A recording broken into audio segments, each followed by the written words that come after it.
ওম নমঃ ভগৱতে বাসুদেৱায়। সকলোকে স্বাগতম জনাইছোঁ মোৰ নতুন অসমীয়া টেৰ' চেনেলটোলৈ। যিহেতু প্ৰথম ভিডিঅ' হয়, মই আপোনালোকক ইউনিভাৰ্ছৰ ফালৰ পৰা আপোনালোকৰ কাৰণে কি মেছেজ আছে এটা সৰু মেছেজ দিব খুজিছোঁ। খুব ইণ্টাৰেষ্টিং ধুনীয়া ধুনীয়া মেছেজ আহিছে আপোনালোকৰ কাৰণে।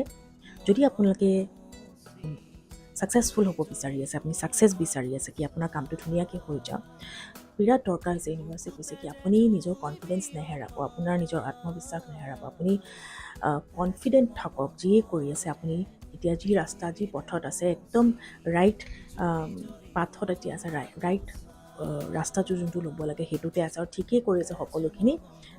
ইগ' প্ৰাইড এইবিলাক অহংকাৰ এইবোৰ যাতে আপুনি নিজৰ জীৱনত যেতিয়া আপুনি কিবা এটা গ'ল এচিভ কৰিব বিচাৰিছে এইবিলাকৰ পৰা অকণমান দূৰত থাকিব। কাৰণ এখন প্ৰস্পাৰিটি কাৰ্ড আহিছে, আপোনাৰ নিশ্চয় ছাকচেছ আছে জীৱনত।